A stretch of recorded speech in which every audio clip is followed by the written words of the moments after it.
मित्रों नमो नमः। मैं सचिन पांडे टीचर्स अड्डा 24/7 के यूट्यूब चैनल पे आप सभी का बहुत बहुत स्वागत और अभिनंदन करता हूं। जैसा कि आप सबको पता है केवीएस टीजीटी की वैकेंसी आ चुकी है, उसका फॉर्म भरना शुरू हो चुका है।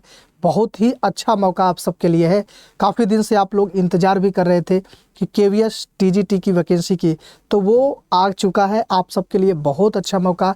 आज हम इस वीडियो में बात करने वाले हैं केवीएस टीजीटी में संस्कृत के जो पद आए हुए हैं उन पदों की बात करेंगे। साथ में हम लोग आपकी परीक्षा पैटर्न क्या है, कितने प्रश्न कितने नंबर के आएंगे, किस तरह के प्रश्न आपके परीक्षा में प्री और इस बार मेंस भी रखा गया है, तो प्री और मेंस दोनों की बात हम लोग करेंगे कि पैटर्न क्या है। और इस बार परीक्षा पैटर्न में बदलाव किया गया है, सिलेबस में भी बदलाव किया गया है। केवीएस टीजीटी संस्कृत के टीजीटी में हम लोग एनसीईआरटी पढ़ते थे, एनसीईआरटी का ही सिलेबस रखा जाता था, लेकिन इस बार व्याकरण और साहित्य दो अलग अलग पाठ्यक्रम रखे गए हैं। तो पाठ्यक्रम में भी बदलाव हुआ है।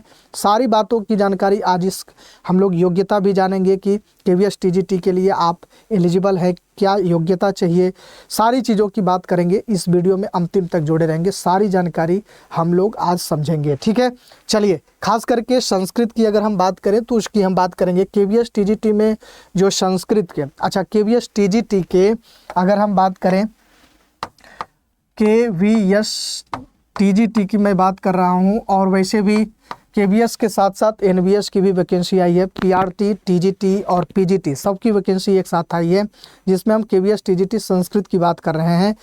इसमें हम बता दें आपको कि आवेदन तिथि 14 नवंबर से प्रारंभ हो चुकी है। 4 दिसंबर तक आप फॉर्म भर सकते हैं। साथ में अगर परीक्षा शुल्क की बात करें तो 1500 आपका परीक्षा शुल्क है, प्लस 500 रुपये, कुल 2000 रुपये आपके परीक्षा शुल्क, एग्ज़ाम जो फॉर्म भरने के शुल्क हैं वो लगेंगे। इसमें अनरिजर्व के लिए भी यही फ़ीस है, ओबीसी के लिए भी, ईडब्ल्यूएस के लिए भी, किसी भी कैटेगरी के हैं तो आपके फ़ीस 2000 ही लगेंगे। 1500 अलग से और 500 आपके परीक्षा शुल्क लगेंगे। फिर एनबीएस की अगर बात करें तो एनबीएस में संस्कृत के रिक्त पद नहीं है, इस बार भी नहीं है, और पिछले भी वैकेंसी आती रही तो उसमें भी संस्कृत के पद नहीं होते हैं। नवोदय विद्यालय में संस्कृत के पद नहीं आते हैं, इस बार भी नहीं है, आपको मैं बता दूं। इसके साथ साथ मैं केवीएस में संस्कृत के कुल पदों की संख्या 529 है, जिसमें अनरिजर्व की संख्या जो है वो 217, अनरिजर्व में 217 सीट है। ईडब्ल्यूएस में संस्कृत के 52 पद हैं। ओबीसी में आपको 142 सीट है, और एससी में 79, एसटी में 39 सीट है कुल संस्कृत के। तो बहुत ठीक ठाक पद है, बहुत अच्छी संख्या में पद है। निश्चित रूप से आपको तैयारी में आज ही से लग जाना चाहिए। और संस्कृत के बहुत अच्छे सिलेबस भी दिए हुए हैं आपकी। संस्कृत में व्याकरण और साहित्य दोनों दिए हैं। बहुत सारे परीक्षाओं की तैयारी करने के दौरान आप बहुत सारी चीज़ों को पढ़ भी लिए होंगे। आप लोगों को बहुत कम मेहनत में आपकी तैयारी हो जाएगी, और हमारे पास ठीक ठाक टाइम भी है, तो बहुत अच्छे से आपको तैयारी हो सकती है। इसके साथ साथ मैं आपको बता दूं कि योग्यता, अगर हम केवीएस टीजीटी में योग्यता की बात करें संस्कृत में, तो आपका बीए होना चाहिए, साथ में आपका बीएड, बीए और बीएड दोनों होना चाहिए। बीएड जो होना, बीए और बीएड दोनों में 50% का अंक होना अनिवार्य है। यदि बीए में 50% अंक नहीं है तो एमए में 55% अंक होगा, तो आपका हो जाएगा, मान्य कर लिया जाएगा। बीए में 3 वर्ष संस्कृत पढ़ा होना चाहिए। ये नहीं कि 2 वर्ष संस्कृत पढ़े और तीसरे वर्ष हिंदी ले लिए, या 2 वर्ष हिंदी लिए और तीसरे वर्ष संस्कृत ले लिए। ये बात ध्यान देना है आपको। बीए में 3 वर्ष संस्कृत जरूरी है। इसके बाद सीटेट पास होना चाहिए आपका। सीटेट में आपका पेपर 2 आपका पास होना चाहिए। पेपर फर्स्ट जो होता है वो प्राइमरी के लिए होता है, पेपर 2 आपका पास होना चाहिए सीटेट का। तो 3 चीज़ें हैं, आपका बीए आपके पास होना चाहिए, संस्कृत विषय से। साथ में अगर आप बीए के साथ साथ अगर आप शास्त्री किए हुए हैं तो शास्त्री भी मान्य होगा। शास्त्री के साथ साथ आपका बीएड होना चाहिए, दोनों में 50% होना चाहिए। उसके साथ साथ आपका 50% बीए में संस्कृत होना चाहिए, 3 वर्ष संस्कृत होना चाहिए, और सीटेट पेपर 2 आपके पास होने चाहिए, तब आप इस केवीएस टीजीटी को फॉर्म भरने के योग्य हैं। इसके बाद मैं बात करता हूं आयु सीमा की। तो आयु सीमा और प्रमाण पत्र की बात करूं तो अधिकतम आपकी आयु सीमा 35 वर्ष रखी गई है। अनरिजर्व पुरुष के लिए 35 वर्ष रखा गया है।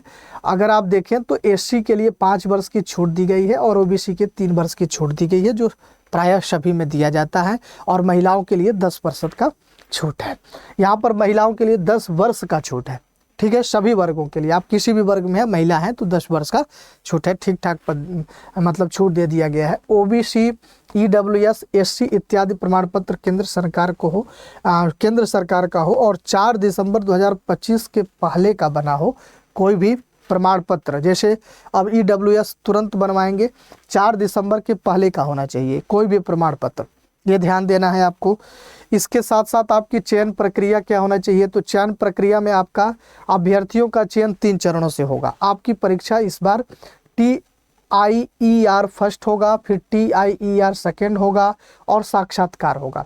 TIER का मतलब प्री एग्ज़ाम समझिए, आपकी प्री परीक्षा होगी और ये जो प्री परीक्षा होगी ये बिल्कुल क्वालिफाइंग केवल होगी। इसको आप क्वालिफाई करेंगे तो आप TIER में की परीक्षा दे पाएंगे। ध्यान दीजिएगा, प्री की परीक्षा का जो भी अंक होगा वो फाइनल आपके मेरिट में नहीं जुड़ेगा। चयन प्रक्रिया के समय आपका प्री केवल पास करना है। जैसे आप सीटेट पास करते हैं तो क्वालिफाइंग है, 90 नंबर लाते हैं तो आप पास हो जाते हैं। तो उसी तरह प्री का एग्ज़ाम जो TIER है वो केवल पासिंग नंबर लाना है, पास हो जाएंगे, आपका मेंस में आ जाना है। मेंस की परीक्षा का जो मेंस की परीक्षा होगी उसका नंबर जुड़ेगा आपके फाइनल चयन प्रक्रिया के समय, मेरिट बनते समय।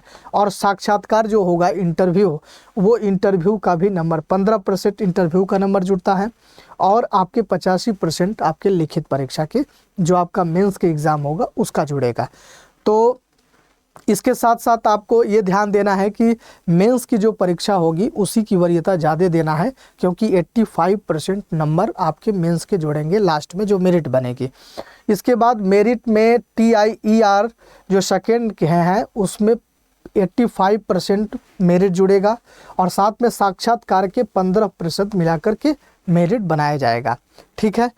इसके साथ साथ TIER फर्स्ट के 10 गुना अभ्यर्थी TIER सेकेंड में चयनित होंगे, यानी प्री एग्ज़ाम जितने पास होंगे उनमें 10 गुना बच्चे मेंस के एग्ज़ाम के लिए एलिजिबल रहेंगे। इसके बाद TIER 2 के 3 गुना अभ्यर्थियों को साक्षात्कार के लिए बुलाया जाएगा। मतलब 10 गुना प्री वाले बच्चों के 10 गुना अभ्यर्थियों को मेंस की एग्ज़ाम और जो मेंस की परीक्षा पास करेंगे उसके 3 गुना बच्चों को इंटरव्यू के लिए बुलाया जाएगा। ये ध्यान देना है आपको। ये चयन की प्रक्रिया आपकी हो गई। पाठ्यक्रम की अगर बात करें तो मैं प्री की बात कर रहा हूँ। TIER का मतलब प्री एग्ज़ाम जो होगा उसमें आपके टोटल यहाँ पर 5 सब्जेक्ट होंगे, 5 एक ये आ जाएगा, 6 सब्जेक्ट होंगे कुल। तो जिसमें रीजनिंग 20 प्रश्न होंगे, रीजनिंग के 60 अंक के होंगे, गणित के 20 प्रश्न होंगे जो 60 अंक के होंगे, यानी एक प्रश्न के 3 नंबर होंगे। कंप्यूटर के 20 प्रश्न होंगे जिसमें आपके 60 अंक के कंप्यूटर भी होंगे। जीके का 20 प्रश्न होगा, 60 अंक का होगा। इंग्लिश के 10 प्रश्न होंगे और 30 अंक के होंगे।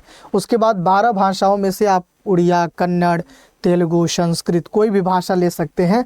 उसमें आपके 10 प्रश्न होंगे, 30 नंबर के होंगे। कुल 100 प्रश्न होंगे और 300 अंकों के होंगे। प्री एग्ज़ाम होगा, प्री एग्ज़ाम में 100 प्रश्न होंगे और वो 300 नंबर के होंगे, यानी हर एक प्रश्न के 3 नंबर मिलेंगे। और यही 6 विषय होंगे आपके प्री में। प्री में आपको मेन विषय से कोई मतलब नहीं है, प्री एग्ज़ाम क्वालिफाई करना है। इसमें निगेटिव मार्किंग भी है, ध्यान दीजिएगा। इसका जो 100 प्रश्न होंगे इसको करने के 2 घंटे समय होंगे। आप 2 घंटे में इन सभी विषयों को करना है आपको। 1/3 का ऋणात्मक है, OMR आधारित सीट परीक्षा होगी। आपका एक ऑब्जेक्टिव होंगे और OMR सेट आधारित होगी, ठीक है। इसके बाद पाठ्यक्रम में अगर बात करें तो पाठ्यक्रम में समय जो है आपका 2.5 घंटे मिनट होगा। सभी प्रश्न संस्कृत विषय से होंगे। आपका TIER सेकेंड की मैं बात करूं, मेंस की जो परीक्षा है, अगर आप प्री क्वालिफाई कर लेते हैं, मेंस की जब आप परीक्षा देने जाएंगे तो उसमें आपके विषय के केवल प्रश्न होंगे। आपका विषय अगर संस्कृत है तो संस्कृत के टोटल प्रश्न होंगे। संस्कृत में आपके सभी प्रश्न संस्कृत से होंगे और 2.5 घंटे का समय होगा। प्री एग्ज़ाम में 2 घंटे का था, इसमें 2.5 घंटे का। बहुविकल्पीय प्रश्न 60 प्रश्न बहुविकल्पी के होंगे और विवरणात्मक जो लिखित प्रश्न होंगे वो 10 प्रश्न होंगे। जो 60 प्रश्न होंगे वो 60 अंक के होंगे, 10 प्रश्न 40 अंक के होंगे। कुल प्रश्नों की संख्या 70 होगी और अंक आपके 100 होंगे। यानी मेंस में कुल 70 प्रश्न पूछे जाएंगे कुल 100 अंकों के। और इसी मेंस की परीक्षा, इसी पेपर के आधार पे 80% आपके मेरिट यहीं से बनाए जाएंगे। और जो इसके बाद इंटरव्यू होगा उस इंटरव्यू में केवल 15% इंटरव्यू का लिया जाएगा। तो मेंस और इंटरव्यू के ही नंबर जुड़ करके फाइनल आपके मेरिट बनेंगे और उस फाइनल मेरिट के आधार पर आपकी चयन सुनिश्चित किया जाएगा।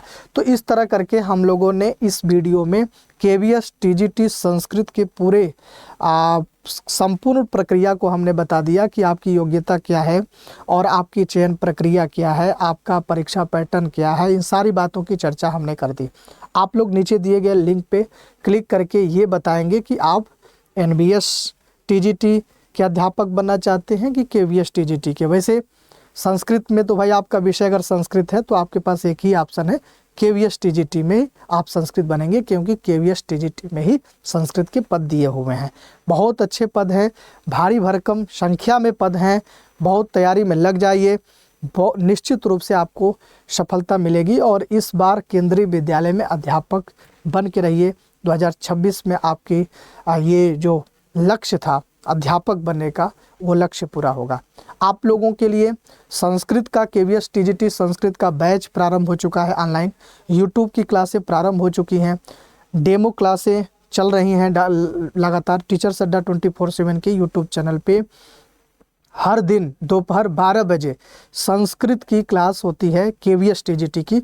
आज ही से प्रारंभ हुई है, डेमो के रूप में क्लास प्रारंभ हो चुकी है जो फ्री है, आप YouTube पे आके देख सकते हैं।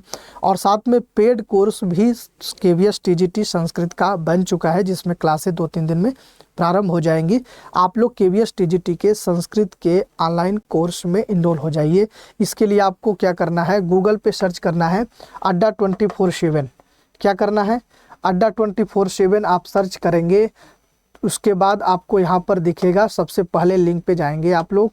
इसके बाद यहाँ ऑल कोर्स में जाना है। ऑल कोर्स में आप टीचिंग में जाएंगे तो टीचिंग में जाते ही आपको अलग अलग बैच के अलग अलग सारे बैच दिखाई दे रहे हैं। जिसमें आप KVS TGT में जाएंगे तो KVS TGT में आपके जाते ही यहाँ पर अलग अलग सारे KVS TGT के बैच दिखाई दे देंगे। यहाँ पर देखते हैं KVS TGT का बैच है ना,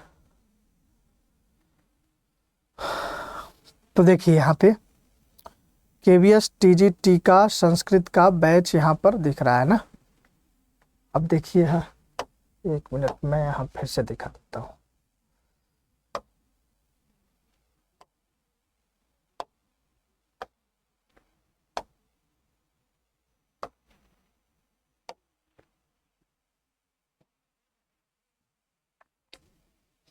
ये देखिए KVS TGT व्यू ऑल करेंगे। व्यू ऑल करते ही आपको अलग अलग सब्जेक्ट के English KVS TGT, social science, आपके मैथमेटिक्स, साइंस, फिजिकल एजुकेशन, सारे विषय के अलग अलग KVS के बैच प्रारंभ दिख रहे हैं आपको।